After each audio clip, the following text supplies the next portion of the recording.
Let me ask you a question that could save you thousands on taxes and protect your personal assets. Should you set up your UK business as a limited company or operate as a sole trader? Get this decision wrong, and you're leaving money on the table or exposing yourself to crazy risks. This is a huge decision that can have major implications on things like how much tax you pay, your personal liability, and even just basic admin and paperwork.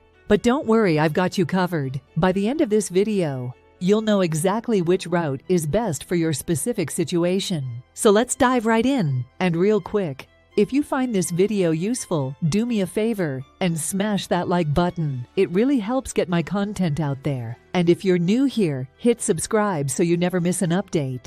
Alright, let's start by looking at some of the major benefits of setting up a limited company. The first one to consider is tax efficiency. This is probably the biggest draw.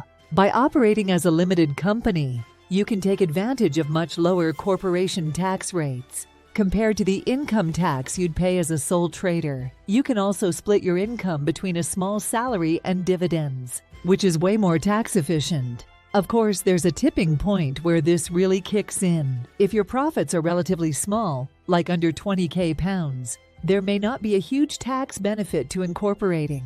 But once you start making some decent money, having a limited company lets you keep way more of it. The second one to consider is limited liability risk. This one is huge, especially if you're getting into riskier industries or big contracts. When you incorporate your businesses, you create a legal separation between yourself and the business. So if things go seriously wrong and your company racks up crazy debt or gets sued, your personal assets like your home or car are protected.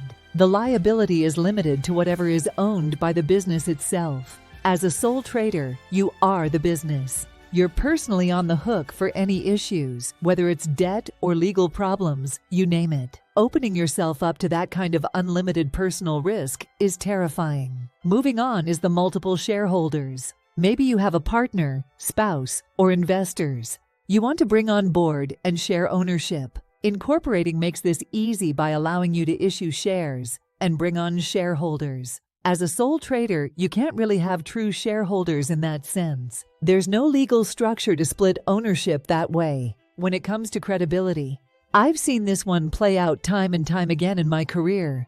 When you're a limited company, you just have an air of legitimacy and credibility, especially when dealing with larger, established businesses. Plenty of big companies outright require their suppliers and vendors to be incorporated. They won't even talk to a sole trader for bigger contracts. Another one is the legal name protection. Once you incorporate and register your company name, it's protected by law. No one else can use that name, preventing confusion with competitors. As a sole trader, your business name isn't protected in the same way. You're just operating under your personal name or a trade name you picked. The reality is, lots of clients and customers simply prefer working with incorporated businesses over sole traders. It's just seen as more professional and established in many cases. Okay, so those are some huge benefits to incorporating. It won't be fair enough not to also talk about the benefits of sole trader. Sole traders definitely have their own advantages too. The first one is their simplicity. Being a sole trader is about as simple as it gets from an admin and paperwork perspective. You pretty much just track your income and expenses, then report it on your annual self-assessment tax return. Way less hassle than running a whole incorporated company. Secondly, it's cheap and easy to set up. Becoming a sole trader costs practically nothing to get started. Just a click of a button on the HMRC website. Compare that to paying fees for incorporating, registering with Companies House, and all that fun stuff. Sole trader's flexibility makes it top-notch. Let's say your business isn't quite taking off like you hoped, or your situation changes down the line. As a sole trader, you can just stop. No messy dissolution procedures or anything. You just stop filing returns. With a limited company, you have to officially close it down, which can take time and money. Do you want your privacy? Sole traders don't have to make their financial details publicly available like limited companies do. If you value your privacy and don't want to disclose everything, a sole trader is better in that sense. Everyone hates taxes, right? No dual tax returns. Incorporated businesses have to file tax returns for the company itself. and also for the directors, shareholders individually. Sole traders just file one personal return. Avoid hiding fees in your business. It has lower initial costs. Throughout the life of the business, operating costs for a limited company tend to be higher between accounting, admin fees, etc. As a sole trader, your costs are much lower, especially in those early days. Okay, so those are some of the key pros and cons for each type of structure. But how do you actually decide which one is best for your particular business? Just follow with these tips.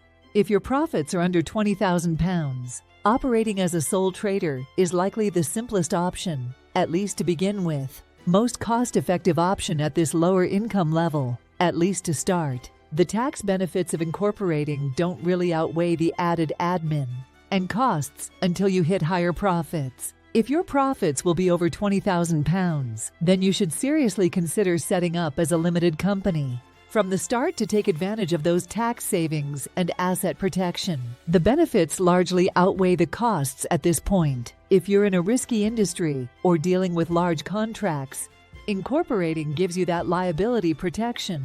As a sole trader, you'd be way too exposed. If you want to bring on partners or investors, a limited company structure makes that easy with shared directors. Can't really do that as a sole trader.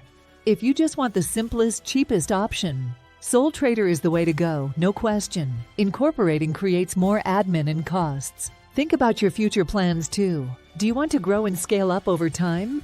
An incorporated business is probably better positioned for that. Or planning to just operate a simple, smaller scale solo operation. Sole traders could be a good fit. The beautiful thing is that you don't have to be locked into your original decision forever. If you start as a sole trader, but your business really takes off and your situation changes, you can incorporate down the line through a simple process. Other factors you consider are risky industry or large contracts. Incorporate liability protection. Plans to bring on partners, investors down the road? Incorporating with shares is ideal. The top priority is the easiest admin and lowest costs. Sole trader wins. Envisioning long-term growth and scale? A limited company sets you up better. Here is my general advice or rule.